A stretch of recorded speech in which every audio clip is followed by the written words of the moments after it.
we're gonna be talking about self-worth, addiction and stuff, and we were talking about hiding porno mags in the canyon. No, finding them.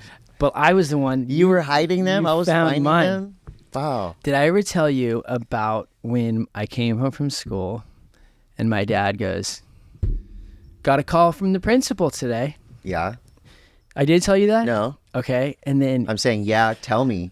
And my dad goes, okay. I go, okay. And my dad goes, yeah, my principal said he came around the corner to the boys' bathroom. I was in 5th or 6th grade. Okay.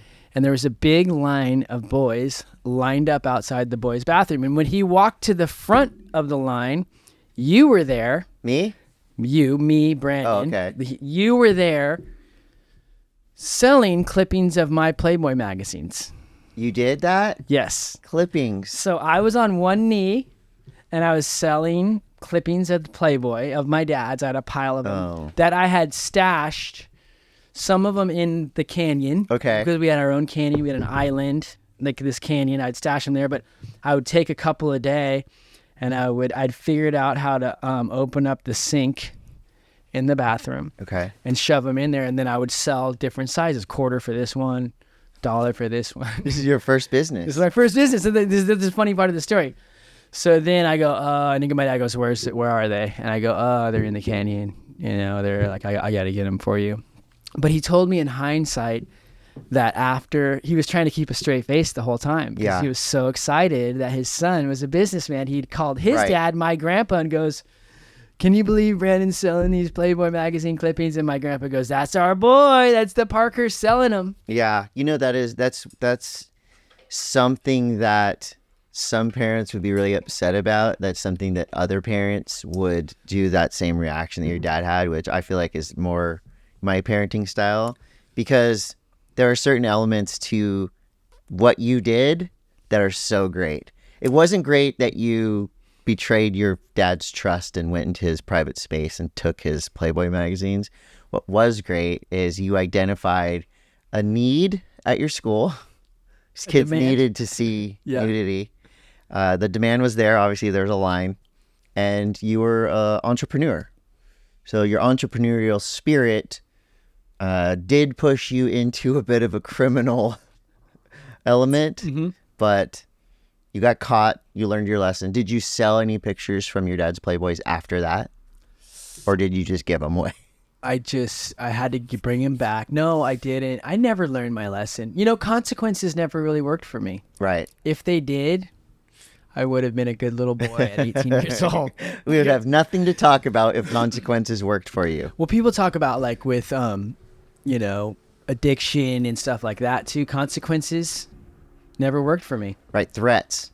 We're going to take your car away. We're going to send you to jail. We're going to do this. You could die. These consequences did not affect your decision making. They did not work for me. So people, like, when they talk about like addiction, like people will come in and be like, oh, these bad things happen, I'm stopping forever. Right. And I just go, people wonder, how do I know if I even have like these addiction problems? Well, if you are saying things like that, oh, I'm done, I'm going to stop forever, then you know that is the problem. Yeah. You know what I mean? Because consequences never, ever, ever worked for me. Did we talk about this before? It's like, I'm sure we've talked about this over the years, but it's kind of the same thing with rewards, right? I remember when I was trying not to drink, right? But I always tell myself, well, something either really good or really bad's got to happen for me to want to drink again. Yeah. Because before that, it was anything, you know, high, low. I guess it would be considered triggers, right? You stub your toe. I need a beer. Right. You find $5. Right. I'm going to get a beer with that. Right. So these little rewards and little consequences just always fed into the same thing, right? The same decision, get a beer.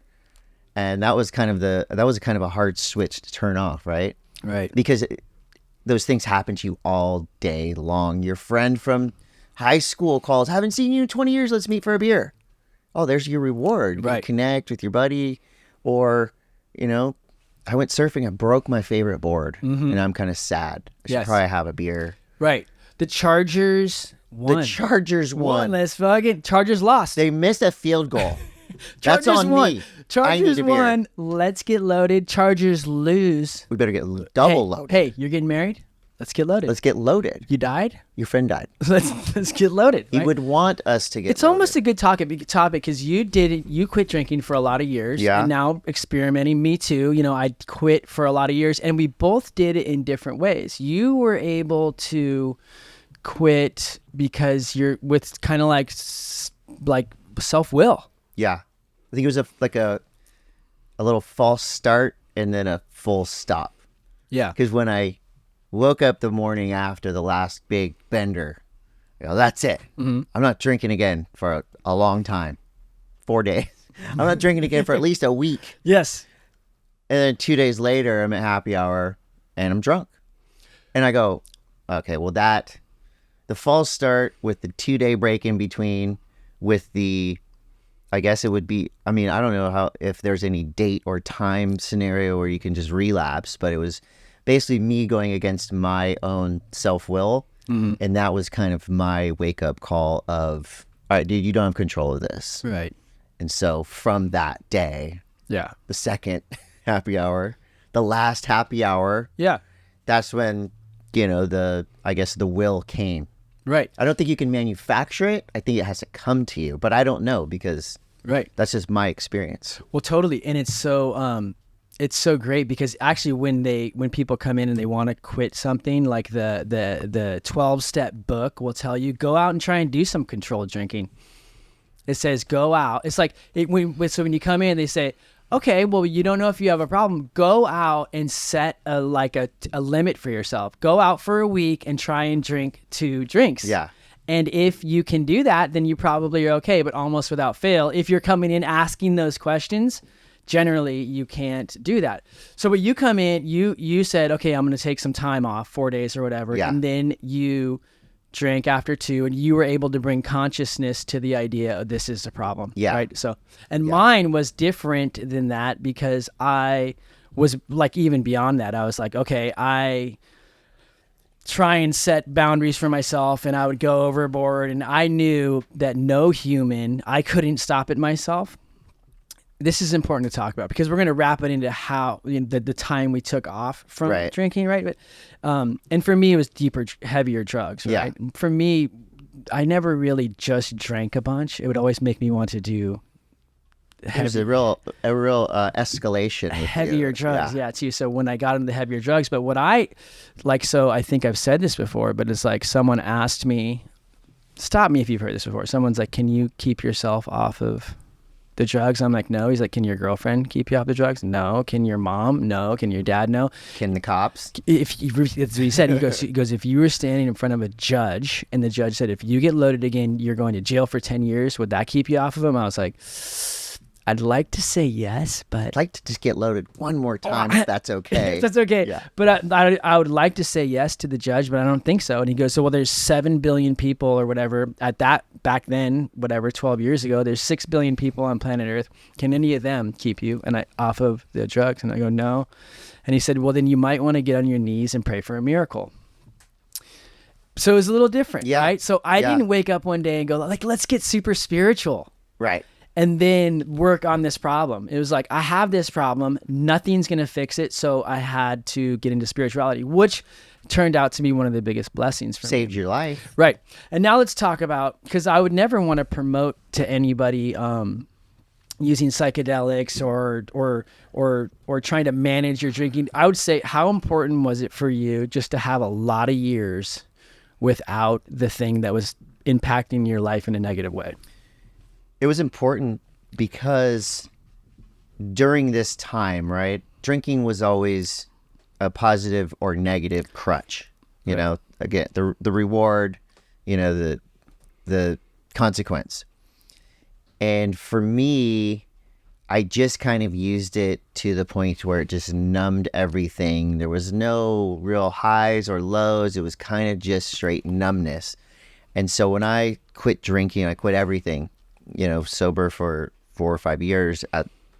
During that time, that's when I went through immense life changes, right? Work stuff, relationship stuff, things that would have at the time forced me to drink. Mm-hmm. I can't do this without drinking. Right. You know, go through a divorce, lose your job, you know, lose a friend, all these things that, you know, were just ultimate triggers, right? I felt pride in walking through big time situations for me, positive or negative, big happenings in my life that I was able to walk through, you know, raw. Right. Feel your way through it. Feel it, not mask it with the whatever substance. Exactly. The alcohol. And it became a source of pride, right? I got through this dead sober. I can get through anything.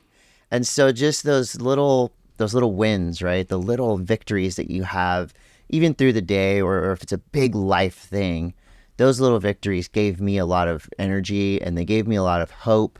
Right. And they made it to where, you know, I felt strong, right? Not that I felt necessarily weak to alcohol, but it was just the easy way out. Right. And it wouldn't, you know, it was just like a snow plow. It wouldn't take the snow and put it away. It would just push the snow over here, and you know it's going to come back. Right. And that's it's going to come back. Totally. This is so awesome to talk about, because I always look at it like as conscious and unconscious. Conscious means things I know about. Unconscious means the things that are happening without my knowledge. There's no light shined on it, right? And when you talk about this, it's like when you were drinking, so a situation would happen. So the physical situation happens, right? Break up with a loved one, job ends, all of that, right? That's the physical thing. With that comes these emotions: fear, anxiety, sadness, anger, frustration, all of those things. Now, if those situations happen and we're drinking or using X, Y, and Z drugs, like you said, the snow plow, we don't bring consciousness to those emotions. So when you were, quote, not using anything and the situation happens, you allowed these emotions to be there. Right. And bring consciousness to them and be able to that's what the real success is. Hey, I can have these feelings, I can have these uncomfortable situations and not mask them with the substance. Does that make sense? I think getting loaded, getting drunk, you know, getting super high on whatever. I mean, it can happen with food, it can happen with whatever. You're just hitting a pause button on your problems, right? Totally. And the longer you have that pause button on, the more you're missing, and the longer it's going to take you to get through the rest of the film that is your life, right? You hit pause and you go about your day, you're getting loaded, and regardless of, you know subconsciously, like, all that stuff's there. Right. But it's just, right. Try to hold back water with your hands. Totally. You can do it for a second. Yes. And so for me, like, I did a lot of years, exact same thing. And in those years of completely abstinent, so much shit happened. I grew so much. Right. I had so many painful experiences. I lose things, I gain things. And it goes also for doing good things too. Yeah. Like it's not always about, oh, I don't want to feel my sadness or my fear, my anxiety. I don't want to feel what it feels like to succeed. That's uncomfortable too. Self-sabotage. I'm like, you were good at self-sabotage. I still am in a certain way. So like, to speaking towards that, it was so important for me to have those years of completely abstinent off everything, because I processed so much of the feelings that I was masking with the substances, right? And I'm bringing consciousness to them. Now, when you talk about people who are in recovery, they talk about this thing called the strange mental blank spot. Strange mental blank spot. They call it the strange mental blank spot. It's like, okay, I woke up in the morning, I'm not going to drink today, I'm not going to get loaded today, and all of a sudden at 3 p.m. they're pounding their hand on the bar going, what happened? Right. It happens. They're like, what? How did I get here? I hear it all the time. Like, I was having a great day. This and this happened. I crossed the street. I saw a bathroom that I used to like sneak into and get loaded, or I saw a bar. That's the last thing I remember. And then I came to drunk. Yeah. Or I came to high. That strange mental blank spot. So what happens with people in recovery is they have to find community in order to find something that replaces this strange mental blank spot. Like they're learning things about themselves, but this lingering strange mental blank spot will always be there. What I found for me was that when I went to like 12-step for a bunch of years, and then I started to do therapy on myself, and then I started to go to school to do therapy. And what I understood, my question was, what is this strange mental blank spot? And the strange mental blank spot is exactly what we're talking about. It's the unconscious emotions, right? So you'll hear like, so if you slow people down when they had a quote relapse, you're like everything was fine. They're like, well, actually, I was a little frustrated with this thing. I was a little angry about that. And when those emotions come up, they're unconscious. They don't want to feel them. So the unconscious part of themselves literally takes over and gets them to get loaded. It's like a vine that just comes out. And it's like, and when I was... But now, that would be considered triggers? Yes, triggers. And triggers can be giant triggers, tiny triggers, but they can be effective from here to here. Totally. And this is so crazy because so imagine this. If I wake up in the morning and I'm resentful, so first of all, my alarm clock doesn't go off. I forget to set it. Right. I wake up, I'm late. Now I'm angry. I'm like, what the fuck? What's wrong with me, right? Yeah. Okay, this is how a small resentment can literally kill you if you're trying to struggle with mental health or addiction. So you get up, now you're late, and you're angry because you're late. You're going, oh my God, I'm late. So you're moving fast. You go in, you turn on your shower and pull it too hard, and the fucking handle comes off. And you're like... It's a snowball effect? But then you're like, this shower is... I hate the landlord. Shower's against me. Yeah, I hate the landlord, right? And you get up, now you're late, you get in the car, you pull out, and because you're pulling out fast, someone honks at you, and you're like, dude, that dude just honked at me, right? So it spirals, you get to work late, boss is mad at you, and all these things, and you're blaming the alarm clock, you're blaming the shower, you're blaming the landlord, you're blaming the guy who honked at you, now you're blaming your boss, and what we lose sight of is like, I didn't set my alarm clock. Right. So what happens by the time you get off work, you have all these little resentments. You don't know how to deal with them, and you're like, you know what? I know I was gonna quit drinking today. I'm gonna quit. I give up. You just go drink, and then all of a sudden you drink another one. Then you go score some blow or whatever, and now you crash your car. I'm just saying how these little triggers can spiral into something really huge. Right. Super crazy. No, I think it is. It's right. It's identifying the triggers and being honest with yourself and knowing.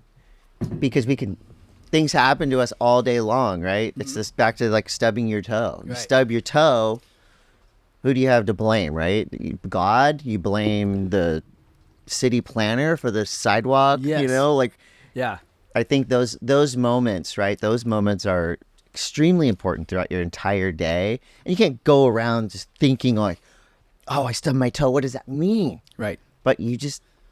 And I'm not the one to like give advice or whatever, but you stub your toe, you can take a second and say, well, this is no one's fault. It hurts. Yeah. But I'm in pain. I'm in pain. It's going to be over soon. Yeah. Whatever. Like, I'm not going to let this stubbed toe start this domino effect that's going to send me to the freaking drug dealers, send me to driving the wrong way on the freeway when I'm drunk, whatever. Also, I've kicked the edge of my bed before, and if I go back, I go, what was I doing when I did that? I was like thinking about 10,000 things. I wasn't present. Right.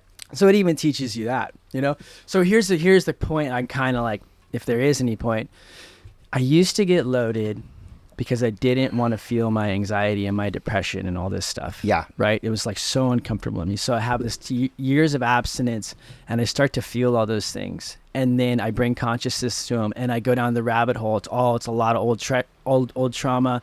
I got to feel my sadness. I cry. I get angry. I do all this work on myself. Now I have a bunch of years off of that, and I kind of like started experimenting with psychedelics and stuff like that to even go deeper into it. But now what I'm saying is that those things that I used to use substances to not feel, I'm willing to feel those emotions now. So those substances I don't use them to mask out things. Yeah. Does that make sense? Well, yeah. And it's also, I think when you're drinking a lot, when you're using drugs, it almost gives you a tangible thing to blame. Totally. Right? Yeah. It's not my fault. Right. I was drinking. Right. It's not my fault. I was on cocaine. Right. I didn't That's not me. That's not That's me. the cocaine. That's the cocaine. So when it gives you, and I'm not saying it's an easy out because it's the worst out. It's Right. It's not an out. It's like one of those doors that you open, walk out, and you know the stairway's not done, and you just fall down the. But I think for those of us who have experienced it, it's almost like in the back of your mind, you can do anything you want because you always have something to blame. Mm-hmm. I didn't do it. Right. I didn't cheat on you. Right. You know, I didn't crash that car. That was the alcohol. Right. You know, that's drunk Chris. That's drunk Chris, not me. Yeah. I didn't, you know, like I wanted to graduate that program or I wanted to finish writing that song, but it's the alcohol. Not It's me. the drugs.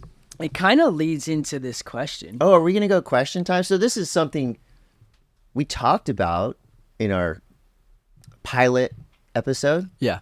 and now we're doing it. So we asked 4 questions Yeah. from friends, fans of Portal, people on social media, and they sent a lot of questions, right? Yeah. So this, what was the, before we get to what the questions are, what was the way we asked 4 questions? What did we say? Yeah. Just to put it in a little bit of a context of what this is. Yeah. Right? How did we phrase it?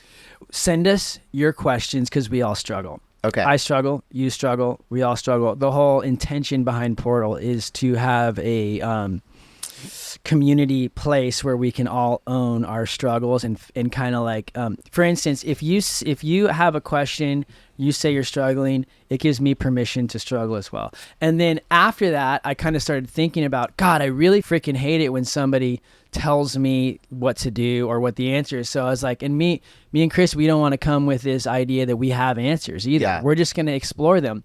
Now, I do know some shit. You do know some shit Right. too.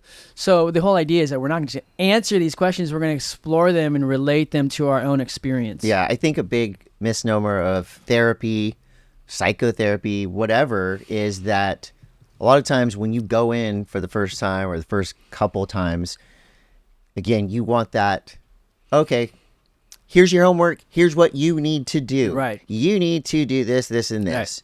But no therapist that I ever talked to ever is straight up said, well, you need to do this and that will fix you. Right. You know, I feel like therapy is as much about, you know, listening and having someone outside of your friends and family group just listening to you. Yeah. And encouraging you, giving you ins to talk about things. I like to call them breadcrumbs. Breadcrumbs. With my experience when I started going to school, I had this amazing woman named Patty Hammond. And it was right when I started, I was just completely crazy. And she started to introduce me to this idea of getting to know myself internally, you know what I mean? And being able to work through this trauma. And I literally, she could have just started telling me, here's this, here's what you need to do, whatever. But think about the difference. If I said to you, here's your problem and here's what you need to do, that would kind of be good. But imagine if I laid breadcrumbs out and you had these realizations yourself. I had to discover them. Isn't that more powerful? Yeah. Isn't it always So more we're powerful? breadcrumbing with our friends and listeners and enthusiasts in Yes. trying to get better. Yeah, breadcrumbing, just dropping little. Now we might come with like, here's. Is this our way of saying, like, do not hold us accountable for what we're talking about? We're not. We're just talking We're not here. doctors. I'm Yeah. not even going to claim therapists. We're not gurus. We're not financial advisors. Oh, hell no. Fuck no, right? We're not any of those things. We're just here to explore questions. It's the same thing in like the workshops I run, right? Open session. Open session, totally. Open session between friends. Yeah, open session between her. And so like with this therapist, she told me after 2 years of working with her, and then I moved on to the next one, I was like, you set me up. I was like, you knew all this the whole time. She's like, of course. She's like, but what good would that have done you? You put a fishing pole in my hand Yes, instead of giving me the fish. Totally. And I love that she had it because there's a difference between knowledge and experience. Right. Like, okay, let me ask you a question. If you were in the middle of the desert Yeah. and you're standing there and you're like dying of thirst, Yeah. and I rolled up on a camel and I was like, let me tell you about water. Yeah. You know what I mean? I'm like, hey, like it's this stuff and you drink it and it's like It comes from all It over comes from here. all Yeah. over, and then you drink it and then you're gonna survive Later. Yeah. Does that help you? But if I roll up and if I can hand you some water and you drink it and you have the experience of you're gonna know what water is a lot better. Yeah. That's it. That's the Oh. energy. The old camel lesson. It's the energy behind it, is that we're just here to lay some stuff out. And This is gonna be a learning experience for us as well. yeah, this is from Sarah. She doesn't want her handle to be used. How do you build self-worth? Ooh. Well, I mean, that is an age-old question. I feel like the phrase self-worth is probably relatively new. Mm-hmm. You know, like I don't know if you heard if they heard that in the 50s and 40s and 60s. You know, self-worth. You know who's not worrying about self-worth? The people in countries where they have to get up and work and do things. You know what I mean? Right. It's like a really big Western American question, right? So keep going. I mean, Self-worth, right? So how do you build it? Self-esteem, self-worth. Self-esteem, self-worth. To me, we're all born with an abundance of self-worth. When you're a baby, you are the center of the world. Yeah. Right? Yeah. Our self-worth is chipped away at from the time we get our consciousness. I don't know what age that is. 3 or 4. Yeah. You know, when you're being told, don't do this, don't do that. Yeah. Your self-worth is starting to be chipped away at by the time you're in your 20s, 30s, even in 40s. If you have maintained some reserve of that self-worth and you're a confident person, you know, you're different. Because most people have had that self-worth chipped away, and nobody chips away at your own self-worth like yourself. Like ourself, right? Because your parents can do it, your boss can do it. You know, somebody could yell something at you on the road when you're driving like an idiot, and your self-worth is chipped away. But, yeah, we are our own best sculptors of our self-worth, right? But the good news is, I feel, is we're also the best constructors of self-worth, Right. because you can tell yourself all day, yeah, you look good, good hair day, you're looking good, you're awesome. You can tell yourself all that all day, but it's like that George Costanza thing, right? It's not a lie if you believe it. Right. Totally. Yeah. But that's really hard. Yeah. We're not all George Costanzas, Right. So Yeah. we can lie to ourselves all day. You look awesome. Right. And in your mind, you're like, no, you don't. Well, yeah, and I could tell you, like, I think everybody relates differently to this. Obviously, this question, you know, some people, you know, say they believe in themselves, but underneath they don't. You know, some people do, but don't know how to express it out. Like, but I could tell you all day long, you're fucking awesome. You're awesome. You do this, you do that, you do that. But if you don't let that in, Yeah. then it's nothing. So let's break that down a little bit, right? There's self-worth. The question is, I love the simplicity of this question. How do you build your self-worth? Okay, well, right? but let me say, okay, go. Keep A, B, there's A and B, or 1 and 2. Self-building self-worth, others helping build your self-worth. Yeah, or letting it in. But there's like, let's go backwards. Like, I would just say, out of the gates, the simplest tool in order to build self-worth or self-esteem is to do esteemable or self-worth acts. Yes. Like, that's just it. Example. Like, well, I mean, go volunteer at the soup kitchen. Do something. Hold the door for somebody. Simple little things. So let's just get this one out of the way. Okay. Right? Just because I always go with these heady things, or like, what's the action, at least to start with? So the action is do esteemable or self-worth acts. Yeah. Pick up some trash on the beach. You know, I mean, if you're sitting there feeling bad about yourself, sometimes the best thing to do is to get into action, get out of the house, go down to the beach and pick up a bag of trash. Right. Whatever it is. So that's out of the way. Keep going. But I want bring your neighbor's trash cans in for them. Something little things. Yes. Little things to just brush your teeth. Yeah. So these replace the little chips. That's how we get little bit. That's how we get rolling in the right direction. Yeah. But then more is going to come up, because now, okay, I went to the soup kitchen, but I still feel bad. Like, at least you have more information on it. Yeah. Right? So now we know that we're not letting it land. Yeah. Now we're in that other area, right? How do you, I guess, and this is something that for me works in business, right? You have a product or a podcast, for example, right?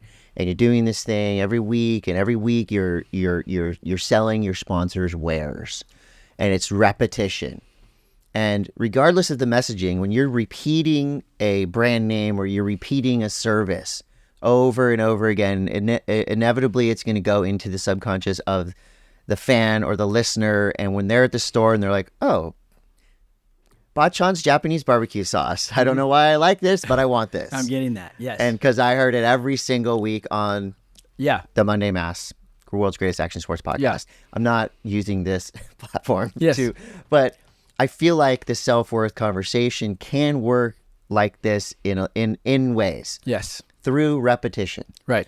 Right? Even if you don't want to give yourself a compliment that day or that hour, do it. Right. Because if you just keep telling yourself, you can do it, you can get through school, you can learn how to do this thing, you can lose weight, you can gain weight, you can stop drinking, Yeah. I feel like repetition is underrated. Right. In terms of what it can do for you personally or with others. Right. You tell a kid enough times, don't go in the street without Right. looking. Don't go in the street without bam, bam, bam. Eventually they're going to learn that. Totally. And I feel like you can turn that on yourself, right?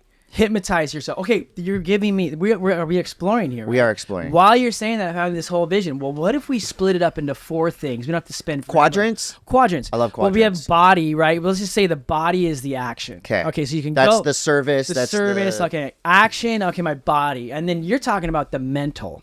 Yeah. The mental is like, can I have some positive affirmations that I'm going to hammer in over and over Yes. and over again? And yes, that's amazing. Let's think of these 4 as like an engine. This engine was going to run the best if all 4 are firing. Yeah. So not one is going to solve the entire engine running good, right? Yeah. So we have the action, we have the mental. Okay, if I tell I think that, sorry, I don't want to interrupt, but the body, the action, to me, that's the entry level. That's the easiest. That's the easiest. Because that's not only going out and doing, an active service, but that's also doing an active service for yourself. Taking a walk, right. getting out. meditating, whatever. Because movement. You're so good at that. I love to Like move. you love to move, but I mean, like, think about when I work with people. They're like, "I'm so depressed," and I'm like, what time do you wake up?" They're like, "Noon." Yeah. I'm like, "Dude, where did It's a you little go?" late. Like, I'm I'm not judging. That's a little late. Well, it's just like I don't know. Have you ever been depressed and isolated? Absolutely. Like, okay, I'm terrified to go outside. It's a horrible feeling. Here, it's just like, do not want to go outside, whatever. So that's the first one. Can I just break out the door and go on a walk? I love ranking. I want to walk. I want to rock. That's like the external of the car. And Yeah. you have the mental, what you said. We're going to hypnotize ourselves. We're going to write. So in the morning, right? I love to write. I love to journal. And when I just write like a bunch of stuff. Yeah. I just write. Sometimes it's like, I freaking hate this. I don't want to, like, it's good to Yeah. get those things out. Sometimes it's good. But then after that, I do these affirmation, affirming. And what's awesome about the mental and the hypnotism and the positive affirmations is that when you write them, imagine if I wrote, I want X amount of money per month. I want to have a successful company. I want to attract amazing people in life. The vibration of wanting those things is pretty cool. But instead I write it like this: I make this much per month. And it's more than I actually It's make. fact. No. It's a little bit more than I do. I'm writing it down like I already have it. Right. That's the affirmation. The affirmation, it's going to lead into the third one, is that if I say, I attract amazing people into my life, like I've attracted amazing people. yeah, I into my do. life. Yeah, it's like the vibration switches a little bit, right? Yeah. So now we have the action, which is the body. We have the mental, which is the affirmation of being positive, hammering it into our head. So just like when you go in the store, you've hammered it in your head. You're like, I love that barbecue sauce because it's hammered in.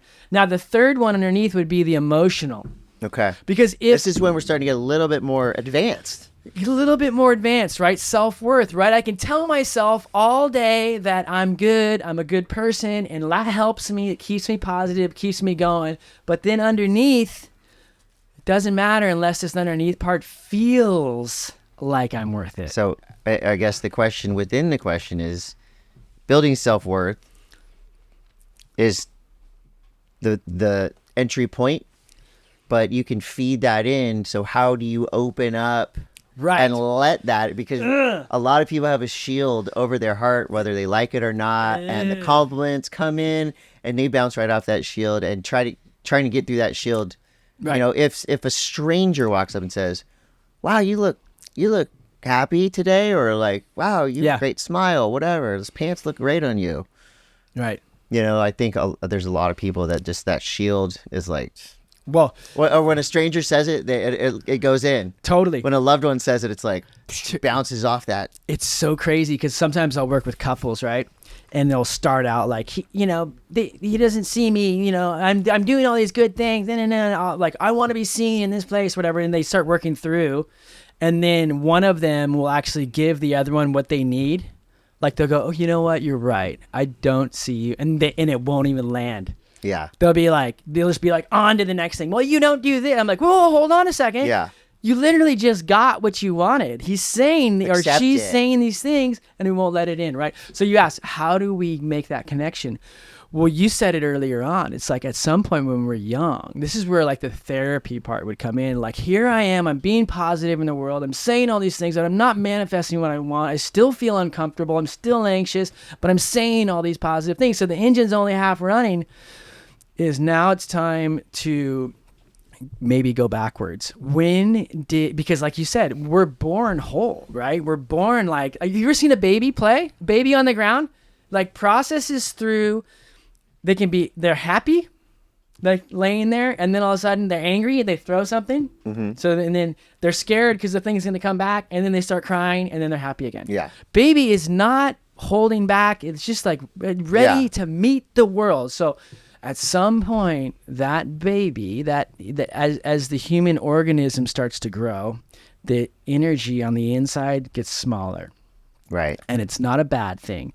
It's part of being a human. Right. So what we came here to do is, that's almost why we came here, is to have all this shit happen and then come back into our wholeness. So part of trying to build self-worth is forgiving yourself for the things that you did to yourself. Yeah, well, okay, this is to get really, really, okay, so... Okay, we're in the third quadrant. Okay, here. We're getting check it out. Deeper into this.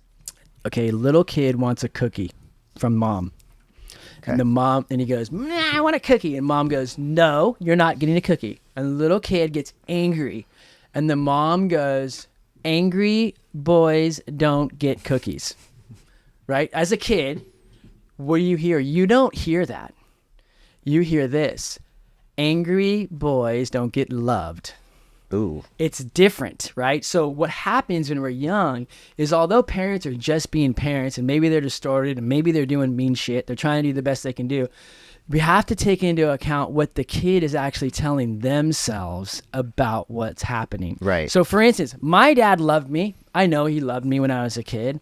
He had trouble showing his emotions. He was kind of an, dickhead, a little bit. And like, as a kid, when he's acting that way to me, I don't know that he still loves me. I start to tell myself, like, for instance, I'm playing guitar and my dad goes, you're doing that wrong. You're singing wrong. As a kid, I don't hear I'm playing it wrong. I hear he doesn't love me. Right. And that I'm not good. And that I'm bad. That is where the self-worth... You're not getting a cookie. You're getting a cookie. Self-worth is the cookie. Exactly. Well, what I'm saying is that... So imagine what... Are you following me on this? Yeah, okay. Yeah. Is it good? Are we all following him? I think we're following you. Yes. If you're not, tell me, because... Ask. I think that you're a good liaison between... Yeah. Okay. So as this kid, I'm playing my guitar, and it's safe to say I'm self-worthing myself. You're building your self-worth up by playing the guitar. I'm already by self-worth. Learning something new. I'm already self-worth. My dad goes, Dan. Just big old and shit. I go, what? And I'm like, huh? So now these little darts start coming into me, and then I start believing these thought processes, these patterns. So we're asking, how do we start to let in the reaffirmations? We have to go back, because when my dad said that to me, I probably was angry, like, fuck you, and I probably was sad. But as a kid, I didn't know to feel those things. Yeah. So what happens is those emotions get stored away to the side, and then I just make this new idea of who I am, not as worthy, not that good at playing, and my anger and my sadness goes here. It's like a little dead end you hit.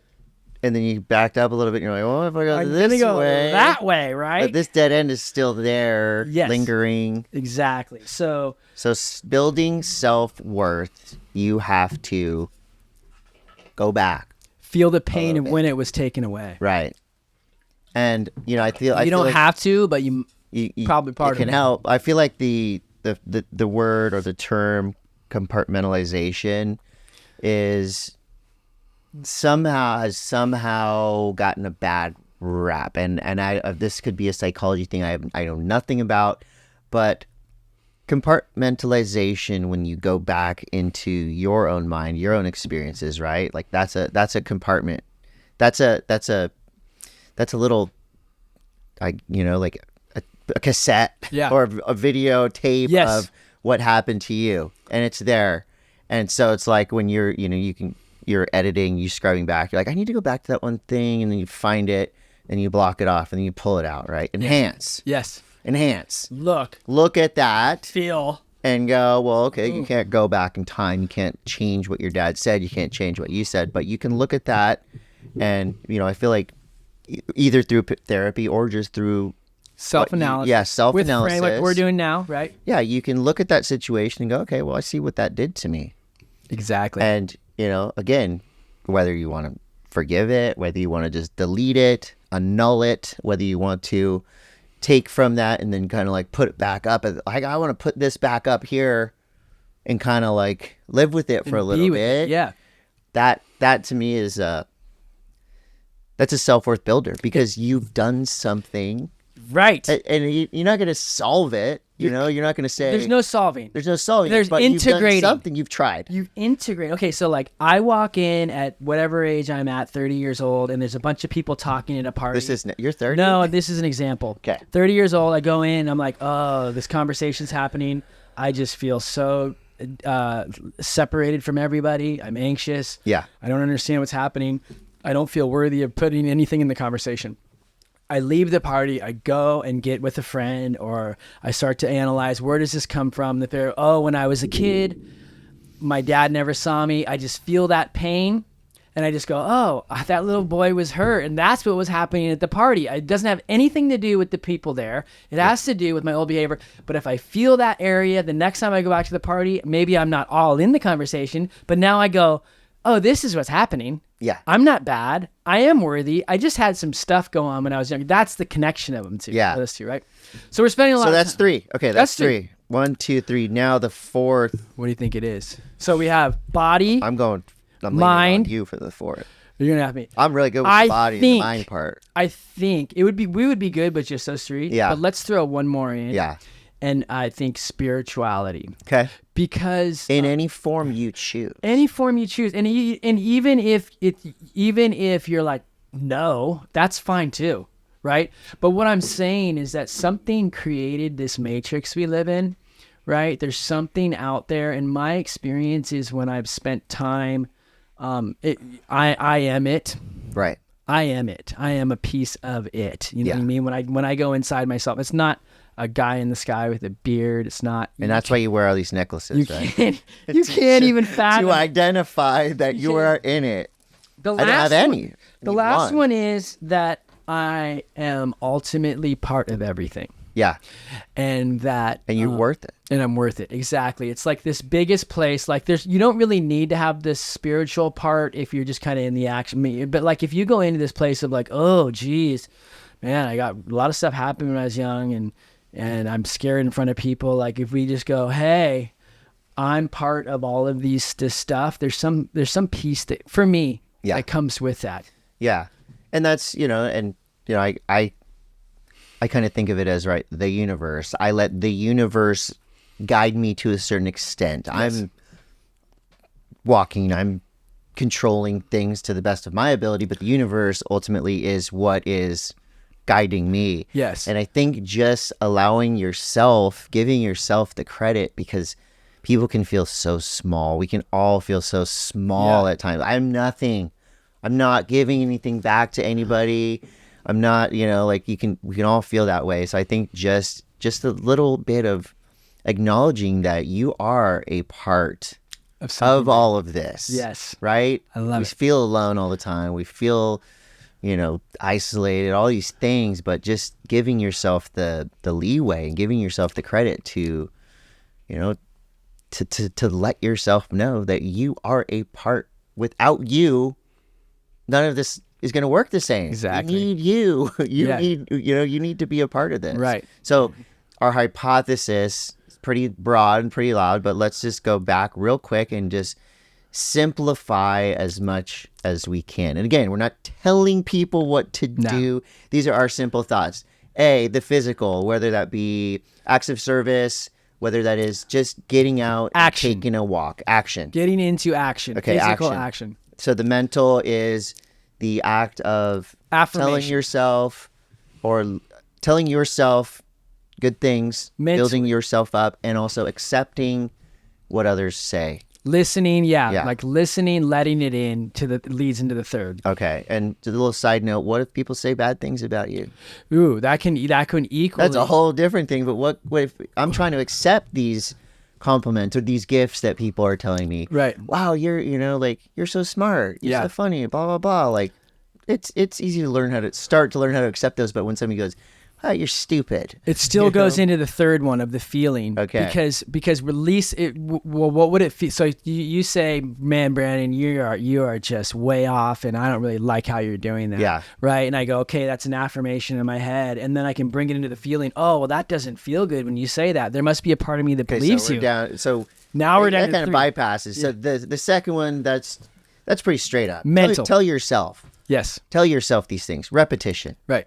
Tell yourself you're great. Tell yourself you can do it. Mm-hmm. It sounds corny sometimes, but repetition, you tell yourself you're awesome enough, you might start to believe yourself. Right about it. Right. Now we're back in the emotional. We're getting deeper. This is murkier. This is not as easy to do than just telling yourself you're great. Right. Now I got to see what it feels like.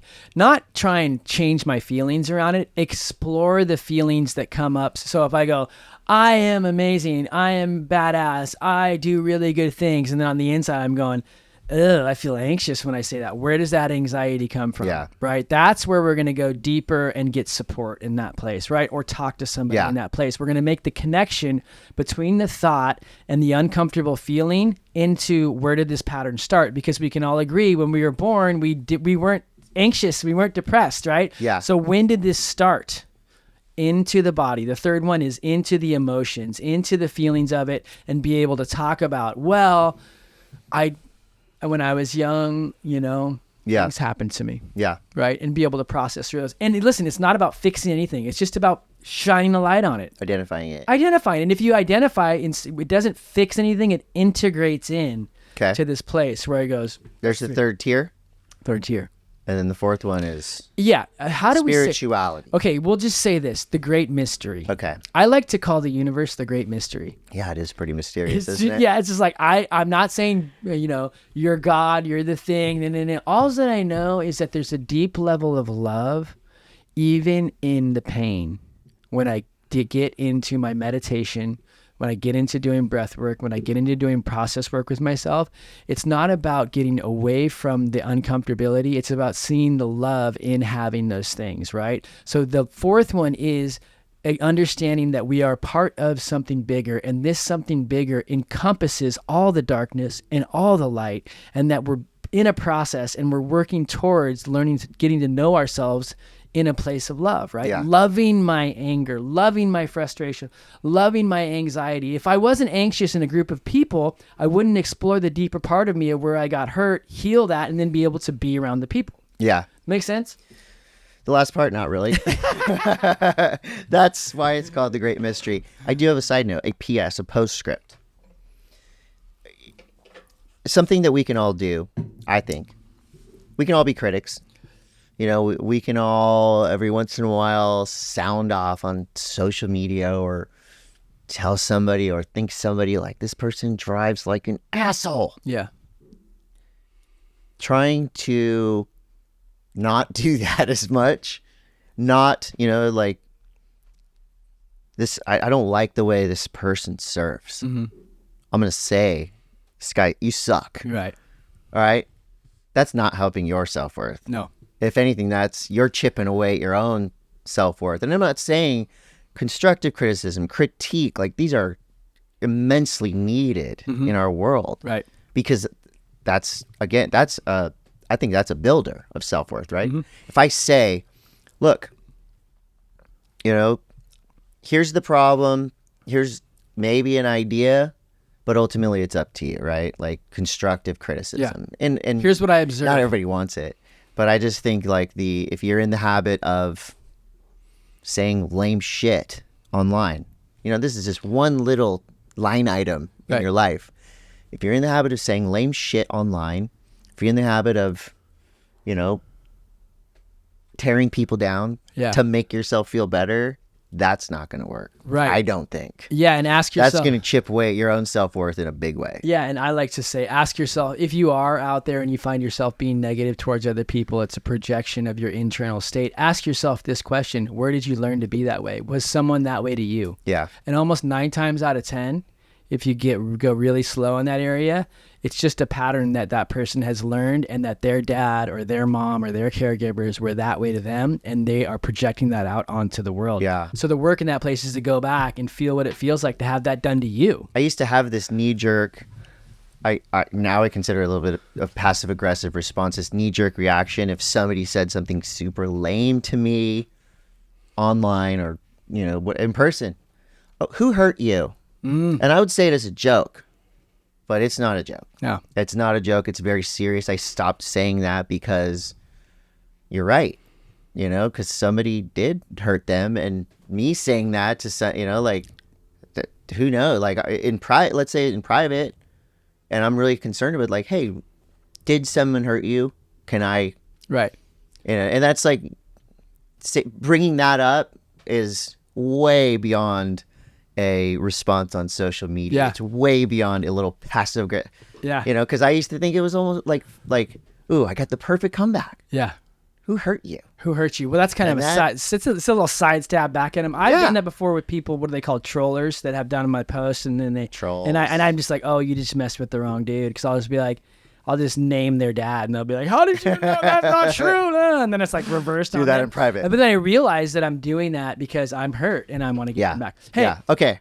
That was our first question. That was our first question. Wow. Amazing. And then we'll do more questions moving forward, right? Yeah. It's amazing. Peeling back the onion. We're going to start crying over here. I know. We need those onion goggles. I want to cry with you. I want to cry with you too.